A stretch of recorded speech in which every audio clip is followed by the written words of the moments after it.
December 26, 1944. High above the frozen, jagged canopy of the Ardennes forest, a Luftwaffe pilot named Hans narrows his eyes against the biting glare of the winter sun. At 12,000 feet, he feels a sense of detached security. He is a veteran, a survivor of 1,000 dogfights, and he knows the math of the sky. Below him, the American anti-aircraft batteries are waking up, sending rhythmic pulses of black flak into the crisp air. But Hans doesn't flinch. To a German pilot in 1944, flak is a game of probability. Unless a shell scores a direct hit, a 1 in a million shot, or a timed fuse is set with pinpoint perfection by a crew on the ground, he is safe. He watches a shell streak past his wing, laughing internally at the inaccuracy. Then, the world turns white. There is no direct impact, no metal-on-metal thud. The American shell passes 10 yards wide of his wingman's Bf-109, yet it detonates with the ferocity of a targeted strike. A jagged spray of steel shreds the wing, sending the plane into a terminal spin. Hans watches in horror as shell after shell begins to find its mark, exploding with sentient precision the moment they draw near his squadron. This isn't the clumsy artillery he was trained to evade. It is as if the very air around the American guns has become a conscious predator. For the first time in the war, the Luftwaffe realizes that the Americans aren't just firing at them. They have taught the bullets how to think too. Context, background. To understand the sheer impossibility of what occurred over the Ardennes, one must first understand the grueling, desperate math of anti-aircraft warfare in the early 1940s. Since the dawn of military aviation, the advantage had almost always rested with the pilot. For a battery commander on the ground, hitting a moving target in three-dimensional space was less like marksmanship and more like trying to hit a flying bird with a pebble from a moving car. The target was small, fast, and constantly changing altitude. By 1940, there were only two ways to bring down an enemy aircraft from the ground. The first was a direct hit, an extraordinarily rare occurrence that required a degree of luck that no general could rely on. The second was the time-delayed fuse. Before a shell was loaded into the breech of a heavy gun, a crewman would manually twist a ring on the nose of the projectile. This ring set a mechanical timer. The goal was to guess exactly how many seconds it would take for the shell to reach the enemy's altitude. If the gunner guessed 4 seconds, and the plane was at 5 seconds of travel, the shell would burst harmlessly below the target. Even a fraction of a second's error meant the difference between a kill and a wasted round. The statistics were staggering and demoralizing. During the Blitz and the early air battles over Europe, it was estimated that for every single aircraft shot down, thousands of shells, sometimes as many as 500, had to be fired. This created a massive logistical nightmare. Every wasted shell was a pound of precious copper, steel, and high explosives that had to be manufactured, shipped across the Atlantic, and hauled to the front lines only to explode in empty air. The Axis powers knew this math. They believed that as long as they flew fast enough and high enough, the flak would remain a psychological deterrent rather than a physical wall. In the United States, however, a group of scientists at the Section T of the Office of Scientific Research and Development, led by physicist Merle Tuve, began to chase a radical idea. They didn't want to guess when the shell should explode, they wanted the shell to know when it was close to the metal of an enemy plane. The concept was simple in theory, a miniature radio station inside the nose of a shell that would send out waves and trigger the explosion when it sensed a reflection from a target. In practice, this was considered a scientific fantasy. In the 1940s, electronics meant vacuum tubes, glass bulbs that were as fragile as a Christmas ornament. These tubes had to be shrunk down to the size of a thumb, and more importantly, they had to be ruggedized. A standard 5-inch naval shell experiences a force of 20 Zosen when it is fired. It spins at 30,000 revolutions per minute. To suggest that a delicate radio transmitter could be shoved into a cannon, subjected to those violent forces, and still function upon exiting the barrel was, to most engineers of the era, a literal impossibility.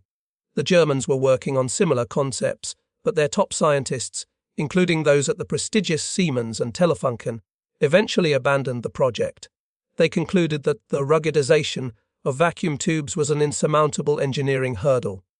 They gambled that if they couldn't do it, the Americans, whom they still viewed as industrially capable but scientifically shallow, certainly couldn't. This arrogance would prove to be their undoing. While Germany poured its genius into the weapons, the United States poured a staggering $800 million into the development of the VT, or variable time fuse. It was a project second in secrecy only to the Manhattan Project. It employed over 80,000 people, most of whom had no idea what they were actually building. They were told they were making mains, or lamps. The secrecy was so intense that the US Navy, which received the first working models in 1943, forbade their use over land. The fear was that a dud shell might land in enemy territory, allowing German or Japanese engineers to recover the technology, reverse engineer it, and turn it back against Allied bomber streams. For 2 years, this superweapon was the Allies' most guarded secret, used only in the vast reaches of the Pacific or the English Channel, where duds would sink harmlessly to the bottom of the sea. But by late 1944, the war had reached a boiling point. The Germans were preparing a massive, final counter-offensive in the west, the Battle of the Bulge. They were counting on their superior heavy tanks and a brief window of bad weather to ground Allied air power. What they didn't know was that General Dwight D. Eisenhower had just been granted permission to release the genie from the bottle. The smart shells were coming to the muddy, frozen fields of Europe. The introduction of the Proximity Fuze wasn't just a single event, it was a multi-faceted revolution that touched every level of the war effort, from the laboratory to the foxhole. To understand how a tiny glass tube changed the course of history, one must look at the different dimensions of its impact. The first dimension was the scientific miracle. Inside each shell sat a 5-tube radio transceiver. Scientists at the Applied Physics Laboratory had to develop a battery that remained dead until the moment of firing. They achieved this by placing the battery acid in a tiny glass ampoule. When the gun fired, the 20,000 G shock shattered the glass, and the centrifugal force of the spinning shell flung the acid into the plates, activating the circuit mid-flight. This ensured the shells would never expire in storage and were perfectly safe for the crews to handle until they left the barrel. From a tactical perspective, the fuse fundamentally changed the geometry of the battlefield. Previously, infantry in foxholes were relatively safe from traditional artillery because shells would bury themselves in the mud before exploding, muffled by the earth. With the Proximity Fuze, American shells were set to airburst, exactly 30 to 50 feet above the ground. This showered the enemy with a downward cone of jagged steel, rendering trenches and foxholes useless. It was a tactical shift that General George S. Patton called the most important development in the art of war since the discovery of gunpowder. The logistical angle was equally stunning. The production of these fuses required the assembly of microscopic parts with a level of precision usually reserved for watchmaking. Because the male workforce was at the front, this secret weapon was built almost entirely by American women in converted radio and rug factories. By 1944, they were producing nearly 2 million fuses a month. These women were the invisible backbone of the air defense, soldering the brains of the shells that would soon clear the skies of Europe. Then there was the enemy perspective. To the German soldiers on the receiving end, the smart shells felt like a supernatural force. Their memoirs describe a feeling of total exposure. They couldn't understand how American artillery could be so lucky as to explode perfectly above their heads every single time. The psychological toll was devastating, as the German Lanzer realized that no cover, no matter how deep, could protect them from the rain of steel. Finally, the strategic moral angle haunted the Allied High Command. Using the fuse over land was a massive risk. If the Germans recovered a single dud, they could potentially create a proximity fuse for their own Flak 88 guns, which would have made Allied bombing runs over Berlin a suicide mission. The decision to finally use them in December 1944 was a calculated gamble, a bet the farm move to ensure the German counter-offensive in the Ardennes was crushed before it could reach the sea. The true test of the smart shell arrived during the darkest days of the Western Front, the winter of 1944. On December 16, the German army launched Operation Watch on the Rhine, a massive armoured thrust through the Ardennes. For days, a thick, claustrophobic fog hung over the forest, grounding the Allied air forces and allowing the German panzers to maul American lines. The German High Command was confident. They believed that even if the weather cleared, their sophisticated anti-aircraft tactics and the sheer density of their formations would repel any counter-attack. On December 23, the Furor weather finally broke. The skies cleared, and the Luftwaffe surged into the air to protect their advancing columns. Simultaneously, the American anti-aircraft artillery units, which had been secretly refitted with the new VT fuses, were given the order to fire at will. The result was a slaughter that defied military precedent. In previous engagements, a German pilot might fly through 100 bursts of flak and emerge with nothing but a few holes in his fuselage. Now, as the German planes dived to strafe American positions, they encountered a wall of steel that didn't require a direct hit. The proximity fuses were sensing the metal of the German engines from dozens of feet away and detonating with mathematical certainty. In a single afternoon, the sky over the Ardennes was filled with the falling debris of the Luftwaffe's last great hope. But the most terrifying application of the technology happened on the ground. Near the town of Elsenborn Ridge, the American 99th and 2nd Infantry Divisions were being swarmed by waves of German Volksgrenadiers and elite SS units.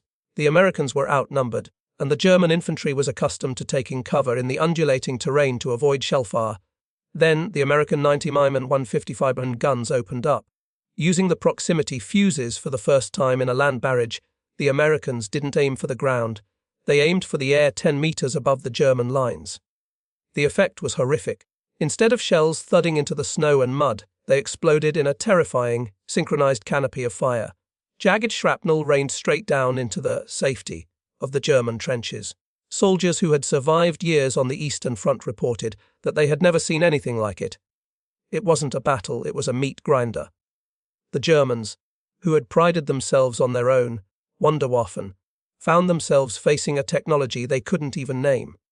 By the end of the day, the German momentum was shattered. The smart shells had effectively neutralized the German infantry's ability to take cover and the Luftwaffe's ability to provide air support. The secret weapon that had been hidden in rug factories and naval magazines for years had finally been unleashed, and in the span of 48 hours, it had turned the tide of the largest battle in American history. The German soldiers began to speak in hushed, terrified tones of the shells that could see, realizing that the technological gap between them and the Americans had become an unbridgeable chasm. The silence that fell over the Ardennes in the wake of the failed German offensive was punctuated only by the wreckage of the Luftwaffe and the shattered remains of the Wehrmacht's elite divisions. The statistical fallout of the Proximity Fuze's debut was nothing short of staggering. In the final weeks of 1944, American anti-aircraft artillery reported a 700% increase in their kill-to-shell ratio. What once took thousands of rounds now took dozens. The devastation wasn't limited to the front lines. Across the English Channel, the smart shell was single-handedly winning the battle against the V-1 Buzz bomb. Before the VT Fuse arrived, these robotic pulse jets were terrorizing London, moving too fast for traditional timed fuse artillery to hit. Once the proximity fuses were deployed to the coastal batteries, the interception rate skyrocketed. In a single day in August 1944, out of 104 V-1s detected by radar, the proximity fused guns destroyed 68 of them before they could reach a single civilian home. By the end of the campaign, the V-1 was no longer a strategic threat, it was target practice. When the war ended and Allied intelligence officers began interrogating captured German scientists and generals, the true depth of the Axis technology shock was revealed. German General Friedrich von Boeticher admitted that the introduction of the proximity fuse was one of the three factors that made German resistance impossible, ranking it alongside the atomic bomb and the B-29 superfortress. German engineers, who had once boasted of their lead in rocket science, were found to be years behind in the field of miniaturized electronics. They had the rockets, but the Americans had the brains to put inside them. The human cost for the Axis was also profound. Thousands of German soldiers returned from the Ardennes with psychological trauma, specifically linked to the Arburst barrages. The realization that their own engineering prowess, the legendary Tiger tanks and Me-262 jets, could be neutralized by a tiny glass tube made in a Pennsylvania rug factory was a crushing blow to the national morale. The smart shell had proven that the United States was not just a manufacturing giant, but a scientific titan that could outthink its enemies as easily as it could outproduce them. The story of the proximity fuse is not merely a chronicle of ballistics or circuitry, it is a testament to the quiet, invisible power of innovation. For decades, the history of World War II was told through the lens of grand maneuvers and charismatic generals, yet the smart shell reminds us that the outcome of the 20th century's greatest conflict was often decided in windowless laboratories and on assembly lines miles away from the smoke of the front. In the frozen woods of the Ardennes, the proximity fuse did more than just down aircraft or shatter infantry formations. It signaled the birth of modern warfare. It was the first time intelligence, was successfully embedded into a kinetic weapon, marking the transition from the era of massed, blind fire to the age of precision strikes. The tiny vacuum tubes that survived the thunderous launch of a 5-inch gun were the direct ancestors of the microchips that guide today's satellite, linked missiles and autonomous drones. But beyond the technology, there is a profound human reflection. The weapon was born from a unique American synergy, a combination of high-level theoretical physics, immense capital, and a civilian workforce capable of translating complex science into a rugged, mass-produced reality. While the Axis powers focused on vengeance, weapons designed to terrorize, the Allies focused on a defensive miracle designed to protect. The Proximity Fuze was a shield as much as it was a sword, saving countless lives in London from the V1 and shielding American GIs from the last gasp of the Luftwaffe. Today, the names of the scientists like Merle Tuve are rarely spoken alongside the names of Patton or Eisenhower, yet their contribution was no less decisive. They proved that in the crucible of total war, the most dangerous weapon isn't always the biggest tank or the fastest plane, it is the one that changes the fundamental rules of the game. The smart shell remains a silent monument to a time when a tiny glass bulb, smaller than a human thumb, stood as a wall against tyranny, proving once and for all that the true mastery of the air belonged to those who could teach the very metal of the earth to see.